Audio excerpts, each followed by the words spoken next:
ಅರ್ಥ ಆಗ್ತಿದೆ. ಆದ್ರೆ ನೀವು ಈ ತರ ಸಂಕಟ ಪಟ್ಟು ಒದ್ದಾಡೋದನ್ನ ನನ್ನ ಕೈಲಿ ನೋಡಕ್ ಆಗ್ತಾ ಇಲ್ಲ ರೀ. ಒಂದ್ಸತಿ ನೀವು ಅವಳ ಹತ್ರ ಮಾತಾಡಿದ್ರೆ ನಿಮ್ ಮನ್ಸಿನ ನೋವು ಕಮ್ಮಿ ಆಗುತ್ತೆ, ಅವಳಿಗೂ ಧೈರ್ಯ ಬರುತ್ತಲ್ವಾ? ಏನಂತ ಮಾತಾಡ್ಲಿ ನಾಳೆ? ಏನಂತ ಮಾತಾಡ್ಲಿ? ಎಲ್ಲ ಹೆಣ್ಮಕ್ಳಿಗೂ ತನ್ನಪ್ಪ ಒಬ್ಬ ಹೀರೋ ಅಂತ ಅನ್ಕೊಂಡಿರ್ತಾರೆ. ಅವನಿಗೂ ಅವಳಂದ್ರೆ ದೇವತೆನೆ. ತನಗೇನೇ ತೊಂದರೆ ಬಂದ್ರು ಅಪ್ಪ ಆದವನು ಅದನ್ನ ದೂರ ಮಾಡ್ಬಿಡ್ತಾನೆ ಅನ್ನೋ ಧೈರ್ಯ ಇರತ್ತೆ. ತನ್ನಪ್ಪ ಶಕ್ತಿಹೀನ ಆದ್ರೂ ಶಕ್ತಿಮಾನ್ ಅಂತ ಅನ್ಕೊಂಡಿರ್ತಾರೆ. ಆದ್ರೆ ನನ್ನ ಮಕ್ಕಳಿಗೆ ಕುಂತಿರೋ ನೋವನ್ನ ದೂರ ಮಾಡೋಕ್ಕಾಗ್ಲಿಲ್ಲ ಅಂದ್ರೆ ಅವ್ರು ನನ್ನ ಕಣ್ಣಲ್ಲಿ ಕಣ್ಣಿಟ್ಟು ನೋಡ್ಕೊಂಡಿದ್ದಕ್ಕೆ ಅಲ್ವಾ ನಾನಿವತ್ತು ಹೇಗಿರೋದು. ಅವ್ರ ಪೂಜೆ ಪುನಸ್ಕಾರದ ಮೇಲೆ ಅವ್ರಿಗೆ ಎಷ್ಟು ಶ್ರದ್ಧೆ ಇದೆಯೋ ಅದಕ್ಕಿಂತ ಹೆಚ್ಚಾಗಿ ಅವ್ರ ಮಕ್ಕಳನ್ನ ಬೆಳೆಸೋದ್ರ ಮೇಲೆ ಅವ್ರಿಗಿತ್ತು. ಚಿಕ್ಕ ವಯಸ್ಸಿಂದ ನಾನು ನೋಡಿರೋ ಮಟ್ಟಿಗೆ ಅವರು 2 ಪಂಚೆ, 2 ಶರ್ಟ್, 2 ಬನೀನು ಇಷ್ಟರಲ್ಲಿ ಅವ್ರ ಜೀವನ ಕಳೆದ್ಬಿಟ್ರು.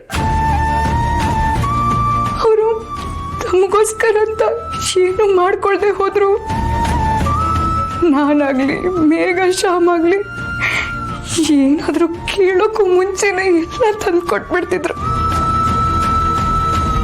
ಅದನ್ನ ಹೇಗ್ ತಂದು ಕೊಡ್ತಿದ್ರು ಅಂತ ಕೂಡ ಗೊತ್ತಿಲ್ಲ. ಆದ್ರೆ ನಾನಿವತ್ತು ಮಗಳಾಗಿ ಅವ್ರಿಗೆ ಕೊಡೋದಕ್ಕೇನು ಇಲ್ಲ.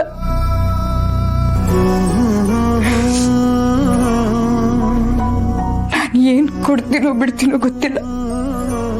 ಆದ್ರೆ ಅವ್ರು ಕೊಟ್ಟಿರೋ ಸಂಸ್ಕಾರನ ಉಳಿಸ್ಕೊಂಡು ಅವ್ರ ಗೌರವನ ಕಾಪಾಡ್ಕೊಂಡು ಅವ್ರ ಹೆಸರಿಗೆ ಯಾವುದೇ ರೀತಿಲೂ ಕಳಂಕ ಬರ್ದೇ ಇರೋಗೆ ನೋಡ್ಕೋತೀನಿ ಅಂತ ಅನ್ಕೊಂಡಿದ್ದೆ.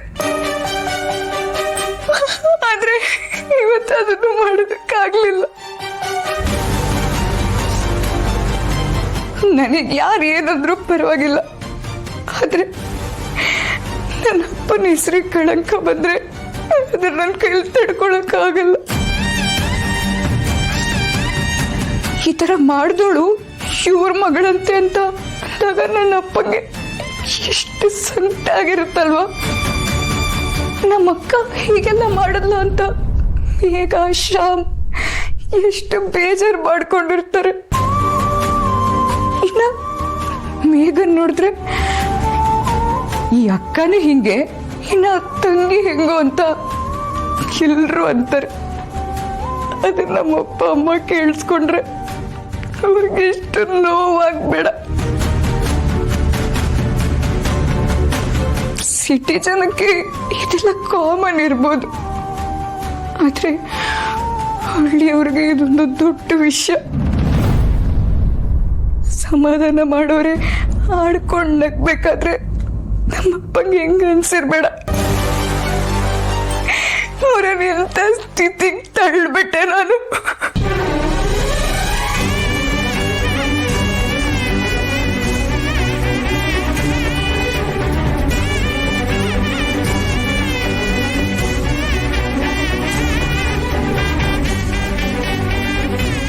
ನೀನಿಲ್ಲಿ ಇಷ್ಟು ನೋವು ಅನುಭವಿಸ್ತಾ ಇದ್ರು ನಿನ್ನ ಕುಟುಂಬದವ್ರ ಬಗ್ಗೆ ಯೋಚನೆ ಮಾಡ್ತಿದ್ಯಲ್ಲ, ಇದರಲ್ಲೇ ಗೊತ್ತಾಗುತ್ತೆ. ರೀ, ನಿಮ್ ಮಾತಲ್ಲೇ ಗೊತ್ತಾಗುತ್ತೆ ನೀವು ಮಕ್ಕಳ ಮೇಲೆ ಎಷ್ಟು ಪ್ರೀತಿ ಇಟ್ಕೊಂಡಿದ್ದೀರಾ ಅಂತ. ನಾನ್ ಸ್ವಲ್ಪ ಹೊರಟು ಬೈತೀನಿ, ಬೇಕಾದ್ರೆ ಒಂದೇಟು ಹೊಡಿತೀನಿ, ಆದ್ರೆ ನೀವು ಯಾವತ್ತೂ ಆ ಥರ ಮಾಡಿಲ್ಲ.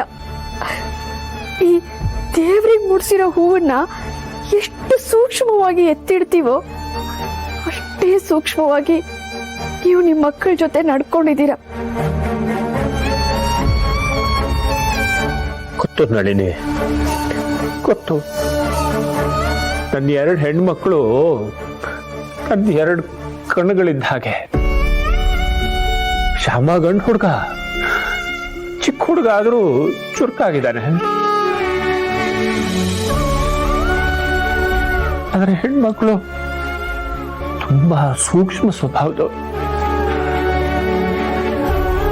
ಕಲ್ಮಶ ಅಂದ್ರೆ ಅರಿಯದೇ ಇರೋ ಕಂದ ಮಗಳು. ಆದ್ರೆ ಈ ಸಮಾಜ ಆ ಥರ ಇಲ್ವಲ್ಲ, ಆ ಥರ ಇಲ್ಲ. ಯಾವಾಗ್ಲೂ ಒಳ್ಳೆ ಮನಸ್ಸುಗಳಿಗೆ ಕೆಟ್ಟದ್ ಮಾಡ್ಬೇಕು ಅಂತ ಸದಾ ಹಾತೊರಿತಾ ಇರುತ್ತೆ.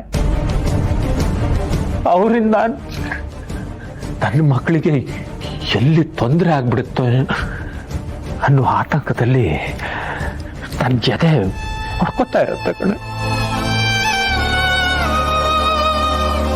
ಅಕ್ಕನ ವಿಷಯಕ್ಕೆ ಅಪ್ಪ ಇಷ್ಟು ನೊಂದ್ಕೊಂಡಿದ್ದಾರೆ ಅಂದ್ರೆ ನನ್ನ ವಿಷಯ ಗೊತ್ತಾದ್ರೆ ಅದು ಎಷ್ಟು ನೋವು ಪಡ್ತಾರೋ.